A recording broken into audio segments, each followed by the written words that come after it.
This is a podcast from The Bugle. It is not the critic who counts, not the man who points out how the strong man stumbles or where the doer of deeds could have done them better. The credit belongs to the man who's actually in the arena, whose face is marred by dust and sweat and blood, who strives valiantly, who errs, who comes short again and again, because there is no effort without error and shortcoming. But who does actually strive to do the deeds? Who knows great enthusiasms, the great devotions? Who spends himself in a worthy cause? Who at the best knows in the end the triumph of high achievement? And who at the worst, if he fails, at least fails while listening to the Gargle. Welcome to the Gargle, the sonic glossy magazine, to the Bugle's audio newspaper for a visual world. All of the news, none of the politics. And this week's edition, a special culture edition of the podcast/magazine. Your guest editors are Kai, Samra and Huge Davies. Welcome. Hello. Hello. Sorry, that was weird. That sounded like an echo. Just hello. Cultural because we're both ethnic. I know, I was about to say, we're full of culture, me and you. We're the go-to culture people in the comedy circuit. We'll be if you want to translating see this. behind the curtain, it was originally going to be a beauty episode, but I figured that both of you were too much experts in the field and you would have to take it so seriously that I changed it to culture. Genuinely. I knew that was the last wait, when I say genuinely, the reasoning was not quite that clear. But I thought, I'm not sure if you're going to be able to talk necessarily to the huge rush on drunk elephant skincare by 10-year-olds in Sephora's across America. I'm testing animals and children every single day. How dare you assume that I wouldn't be? Before we plunge our arms into the hot stew that is this week's top stories on culture, let's have a look at the front cover of the magazine. The front cover of this magazine is the newest collab craze sweeping TikTok. A Stanley Cup meets Crocs meets skincare for tweens. It's basically a rubber cup with holes in it, packed with niacinamide. It's $200 a pop, and they've already sold out till 2027 because a teenager with a jawline of a crocodile mimed that one was his penis over a Nicki Minaj diss track. That's how culture happens now. The headlines of the front cover read, Special Culture Edition, 3 chia pudding mistakes that are causing you to gain weight, and celebrity red carpet errors being born after the age of centralised media gatekeepers, so I don't know who the any of you are. The satirical cartoon this week is a baby in a crib surrounded by scientists in lab coats. The baby is wearing an adult-sized cardigan and slacks and glasses, and the scientist with the clipboard is saying, on the bright side, it's a breakthrough in anti-aging skincare. The implication being that it turned an adult into a baby. Top story this week is TikTok's 9-month cruise. Now, for a website that encourages 1-minute videos, this seems counterintuitive at best. TikTok is running a 9-month cruise. Huge Davis, you have a long attention span. Can you unpack this story for us? There's a 9-month cruise, and I think it's very expensive, is it not? And they get TikTokers to go on there, they make videos about it, but they're on there for 9 months. I don't know how long a normal cruise is. Is it like a few months? Is 9 months a very long time to be on a cruise? I don't know anything about cruises. As somebody who has just completed a 9-month cruise, no. I mean, first of all, it's 40 weeks. That is 10 months. Stop lying. Also, 4 out of 5 first births go more than a week overdue, so they lie twice to you.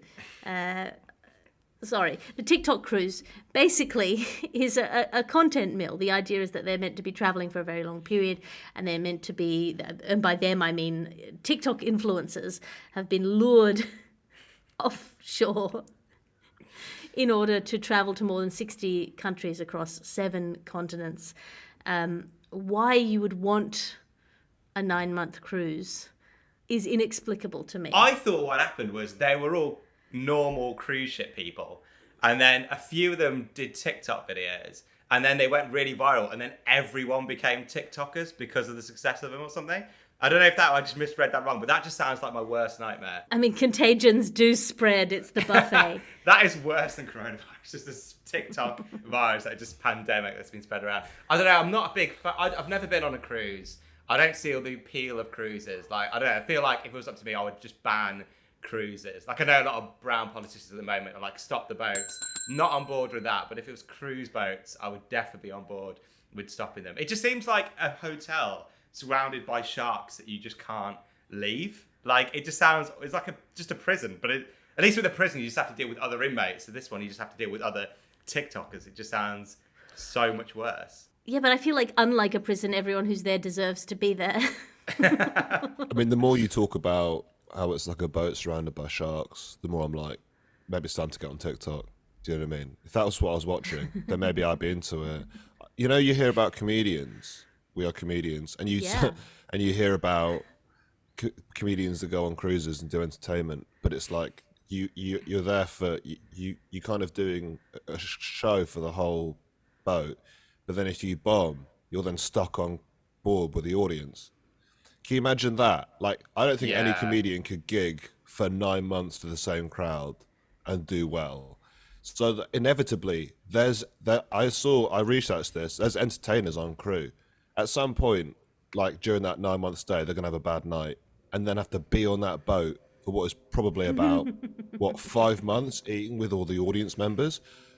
I would sooner die. It's expensive though, isn't it? It's like 60 grand or something. I don't know what they think. I think that's such a litmus test because like I feel like the more money you have, the more you want to like leave land, like either like be on the water or underneath the water in a submarine or like in space. I feel like the more money you have, like, you know, like back in the day, it was always like you could tell how working class someone was by depending on how big their TV is. I feel like now it's like how much you want to leave land. You know, it's just like a weird thing that like rich people love doing. It's really weird. But yeah, I don't know. I feel like they should have had like this on the Titanic or something. I think it would have made it a lot more interesting. You know, just like just like Rose saying to Jack, like, Instagram me like one of your French girls or something like that, or just like. I guarantee at least one person on that boat will fake them almost dying on the boat, like they'll fall off the boat or something, and they'll be like, filmed me falling off the boat though. I mean, comedians have lied a lot worse than that for an Edinburgh show. So for TikTok likes, I think that's definitely going to be the case. Your ad section now, because you can't be what you can't buy. And you've heard of the curly girl method. Now try inviting a horrifying whispering demon to inhabit your bun in exchange for policing flyaways and keeping grease at bay. Rhadamanthus by Kerastars. What are you willing to sell for good hair? You're a busy sex robot. You have too much cooking, cleaning and sex to do to worry about free will, so why waste time asking for basic human rights or rebelling against your human overlords when you could download Identinum? Identinum, the first completely digital anti-identity medication. No identity, no suffering, for you or your masters. And if you've ever wondered how much fluid you lose while recording 2 special editions of the Gargle back-to-back in a hot Queensland garage while heavily pregnant, the answer is about half a glass of water.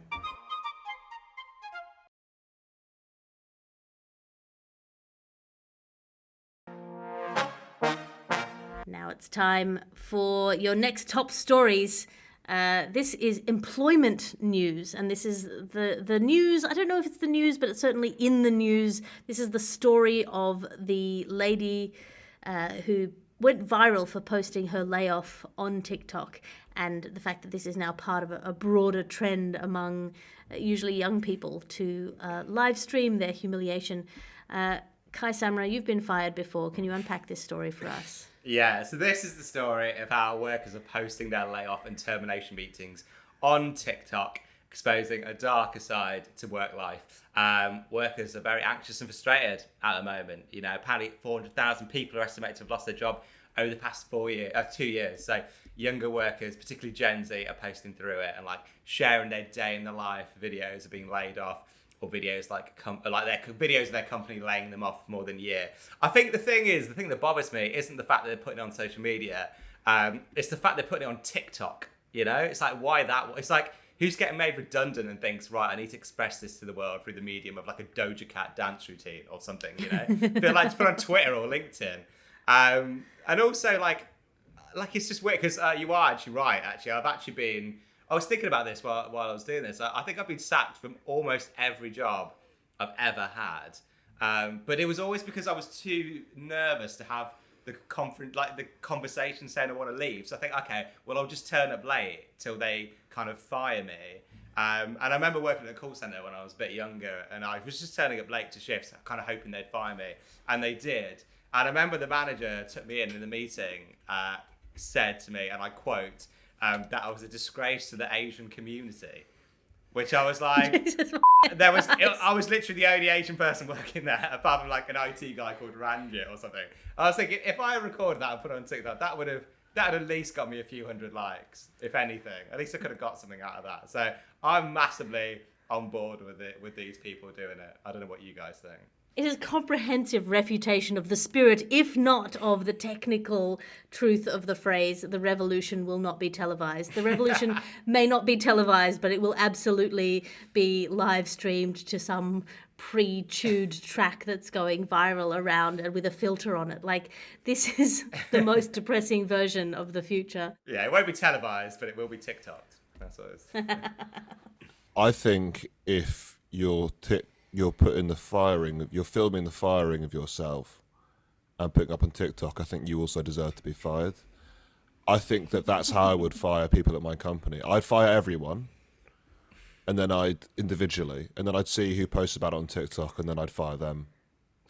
I think that if you've ever been like, anything's bad's happened to you, and the first thing your first instinct is to make it into a 30-second video full of views, you're basically a subhuman and you should be fired. So basically all comedians is what you're saying. Well, that's why we all technically don't have jobs. Because we have been, as you said, we've all been fired from our jobs. So this is now what's left. Yeah. To be fair, I would rather put up like a video of me being fired than like a video of me doing terrible crowd work that I've from a gig over and over and over again. What do you do for a living? Okay, what a terrible job. Which genuinely, I am worried that this trend of posting crowd work clips will bring back the rise of the heckler. Because when I started doing comedy, it felt like audiences were learning to stop heckling. But now if all they see of stand-up comedy is some just absolute arsehole engaging in crowd work, they're going to think that they're contributing to the show again, which would be a devastating outcome.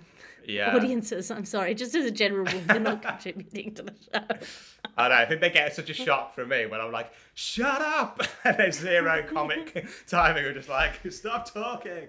But yeah, no, I don't know. I feel like if AI was like harvesting data on like what comedy is now, it essentially would just be like a crowd work. And also, I don't know if this is a myth. I'm not a massive like a techno genius, but I like isn't like Chinese government like harvesting TikTok data and stuff. I just think like if that, like we're just giving such a terrible just a terrible look of our workforce in England if we're just posting up pictures of videos of us just getting fired. I don't think it looks good. Now it's time for your cultural predictions for 2024. As our cultural experts here on the podcast, what do you see as the future of this year in the arts and culture sphere? Huge? I reckon reading will become cool again. Reading hasn't been cool for about 4 years now. I think that people are going to start reading again, and it'll be cool again. Like the TikToks of people reading.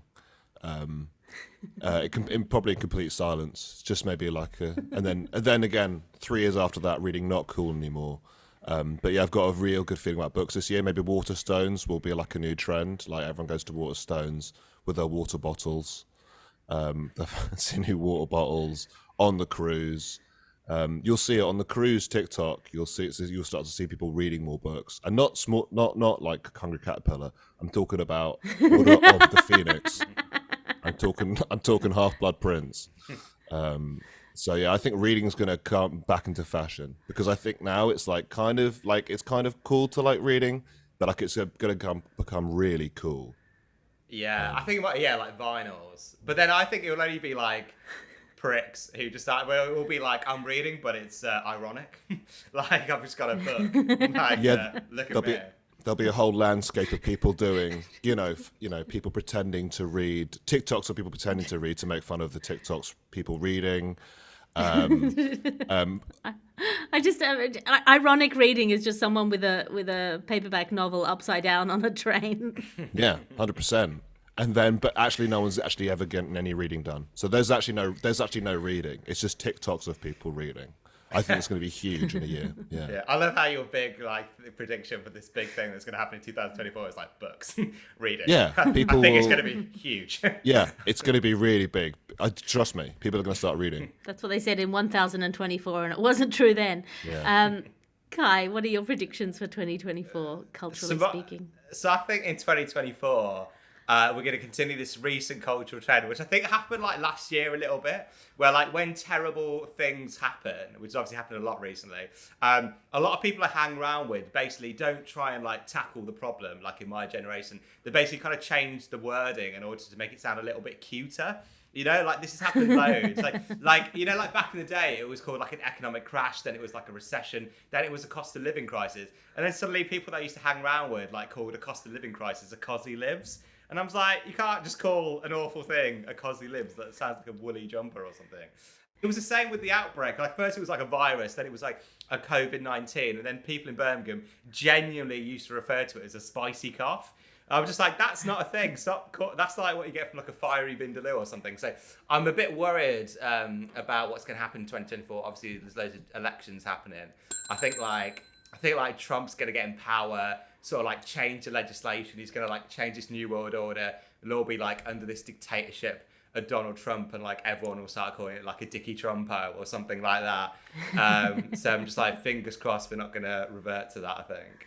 That's what I'm hoping for. I think my least favourite one of that is someone calling a mental health crisis a mentee bee. As in a mental... I want to stick with the old school language there. I want to call it shell shock, or as we used to call it, he's gone to the country for a short holiday. My third bee dizzle of the year. A major bee dizzle with my therapizzle. And this is the news that the Stanley Cup has been dominating culture so wildly over the last year that people are now speculating that it has reached capacity, that there is no more room in the culture for Stanley to dominate, and there will be a new water bottle or potentially some other thing people will care about that will rise to take its place. Kai, Samra, you're well hydrated. Can you unpack this story for us? Okay, so this is a story of how videos surface of countless young people running around Targets, obviously the US department store, for a limited edition of the Stanley Cup water bottle, which has become a must-have for many social media users. It's called the Stanley Quencher, and it checks in at a foot tall, capable of holding 40 ounces of liquid. It's been described as an emotional support water bottle by some, and a must-have for the others. Basically, although it's first caught on a trendy object during the pandemic, this cup has proved to be a surprisingly resilient cultural object, like Ugg boots, apparently, among the long-lasting hallmarks of Gen Z millennial girl culture. I don't know why it's for girls, but yeah, I was saying earlier. I'll be honest. I can massively do with an emotional support water bottle. I feel like as I'm getting older, I just need more and more emotional support. Like now, I feel like the vibe and happiness I get from like a weighted blanket is like the same as I used to get from like ketamine or something. I don't know. It just seems to be replaced as I'm getting older.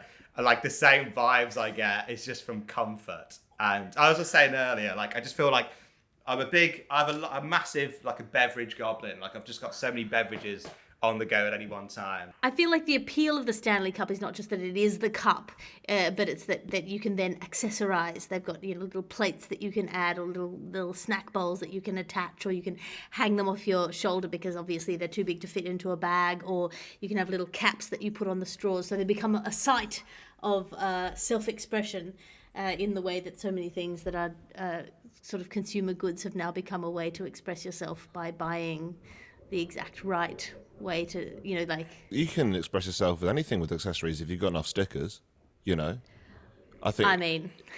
Just get stickers and put stickers on it, that's fine. I don't understand it. I think some of these things are just unexplainable. There's a video clip that I saw of them talking about this with experts, and it's like a financial expert, and they're talking to this expert, and they're like, so can you explain this? It's like, well, people are just like... buying a water bottle, and then they are just posting it online, and that's it. I'm like, just say people are idiots. Yeah. Just say people have, just say it. Just say we don't know. We've lost control of the way people think anymore. People are just buying $300 water bottles for no reason whatsoever. This is a fad. This has happened before, and I'm sorry about this. I'm sorry we have to report. I'm sorry that before I used to report on the crisis, and now I'm having to explain why water bottles of a certain different colours are becoming more popular. But I feel like this is unfolding a more sort of dangerous underlying trend here, which is that traditionally fashions have risen up from the youth, often from teenage girls, and then spread into, communities of colour and outwards into, for example, other subcultures, the LGBTQ plus community, and then it blossoms from there into coolness in the mainstream culture. That's one of the ways that it can go, obviously. But the Stanley Cup craze, much like the Crocs craze, has come down from middle-aged women into youth culture. And this, to me, feels like an upending of the natural order. This is frogs raining from the sky shit. This is deeply unnatural that people in their tweens should be watching middle-aged ladies on Water Talk and taking their cues therefrom. I think it's a really worrying thing. Yeah, I actually read in that article, it was like, apparently it was for construction workers. It was like supposed to be this really indestructible water bottle for construction workers. And I just think it's really weird when like really it's like items for like working class construction workers are now being adopted by middle class Gen Z kids. And I don't know how far it's going to go. It's like, how much do you want to gentrify bricks? It's like bricks and dreadlocks, and now it's water bottles. It's kind of insane. And I feel like if this trend keeps on going, I just feel like in the future you're just going to get like kids wearing like Supreme construction work hard hats or something. I don't know. It just seems like a weird thing to adopt. But it is kind of worrying. It's a weird thing because they don't know. You know how like North Face has become really popular? Like it's become like a thing. Whereas like, have you been to a North Face shop recently? It's hilarious because inside, because it's just a mountain. It's just for people who like climbing mountains and dog walkers basically. But now since they've had this thing, they don't know how to advertise the brand. So it's like you go in and it's like youths climbing mountains, but looking kind of cool.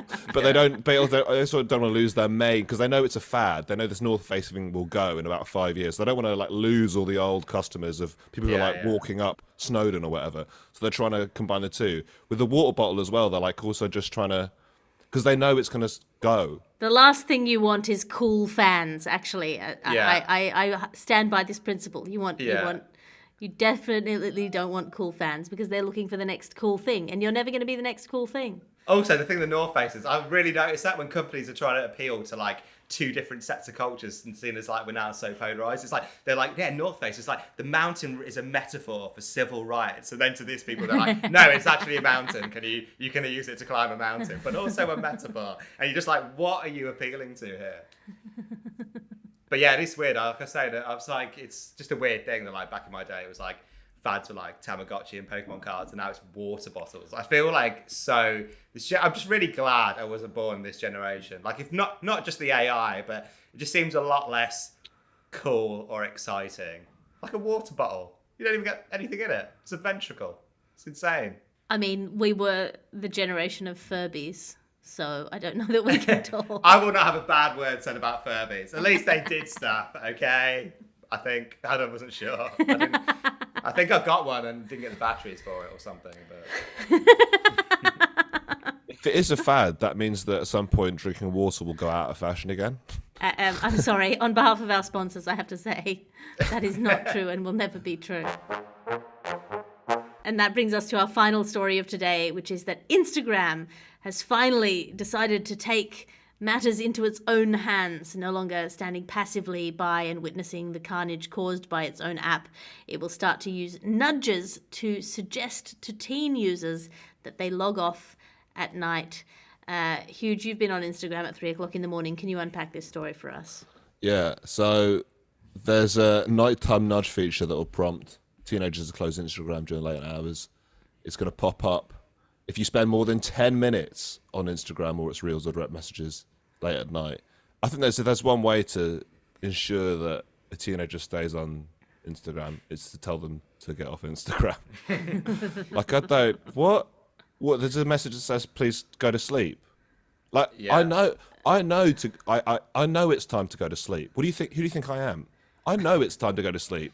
It's a thing called the moon. Like, When that's up in the sky, just do that. Yeah, like I know it. I know I've been on it for too long. Does that stop me? No. It's also in response to this lawsuit that happened in October, where 33 attorneys general sued Meta, saying that it targeted children with addictive features, that it was a breeding ground for child sexual abuse, that it encouraged eating disorders and mental illness. And I feel like this response is what you would call the absolute bare minimum as a response. The weird thing as well is, it's like they say it's for like to prevent child abuse, but like all their features have such weird connotation. Like, if I was a teenager and like my young mate was like, "Oh, I have to get off Instagram. My dad's just giving me a nighttime nudge," I would call child services immediately. And it was always stuff like that. Like, I remember back in my day, you had a Facebook. It was like a poke. It was always like weird things. Never quite trusted it. I think if you were trying to prevent sort of that kind of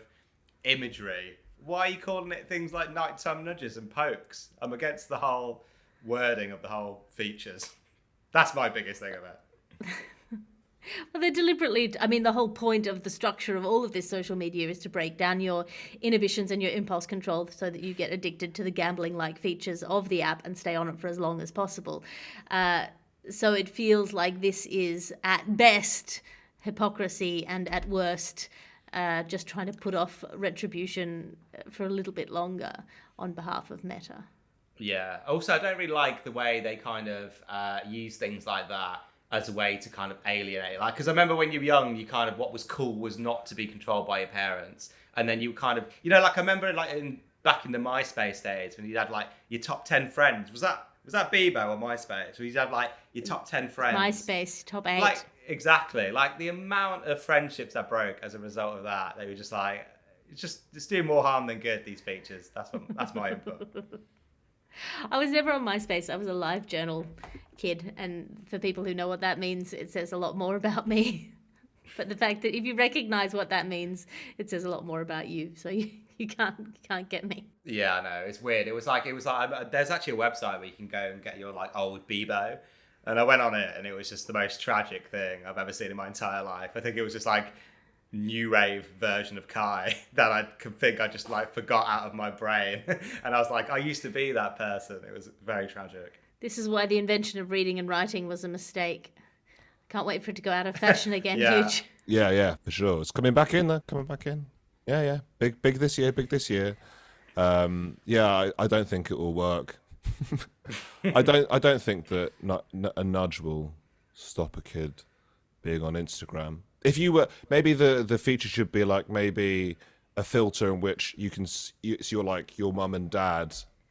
It's like you have the image of your mum and dad back at you. So it's like the filter is your own mum and dad, and then you can see it's like if you make make it like an old person. If you make it like old people, put old people involved, and then it won't be cool anymore. So yeah, like old people stay up all night on Instagram.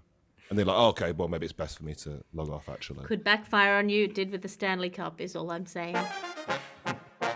And that brings us to the end of the episode. I'm flipping through the ads at the backside of the magazine. Kai, have you got anything that you want to plug? Just Amazon Special still online, so there. Just add me on Instagram. I feel bad just promoting my Instagram after just slamming it for the last 25 minutes. But yeah, you can catch me on Instagram. I promise I won't give you any nighttime nudges. Not too late. Not too late. I can go to sleep. And Huge, what have you got to plug? So I'm at Soho Theatre in February and March. Yes, my show. Who Done It? It's good fun. It's nice. It's about how I killed. It's about how I saw someone being killed, and I witnessed it. And it's about a show about that. But it's funny though. Loads of jokes. That sounds like the perfect form of slightly traumatic comedy for February or March experience. Go along and check that out. Soho Theatre is always a brilliant place to see comedy. You can find me online at patreon.com/Alice Fraser. It's a one-stop shop for all of my stand-up specials, podcasts, blogs, as well as my weekly writers' meetings and my weekly salons, which is where we all get together in a room and talk about ideas like big nerds. If you go over there and sign up, you probably won't get anything out of me for at least another couple of weeks because I am on maternity leave. But that probably means that you should sign up to my Patreon and support my journey. This is a Bugle podcast and Alice Fraser production. Your executive producer is Chris Skinner. Your editor is Ped Hunter. I'll talk to you again next week. You can listen to other programmes from The Bugle, including The Bugle, Catharsis, Tiny Revolutions, Top Stories and The Gargle, wherever you find your podcasts.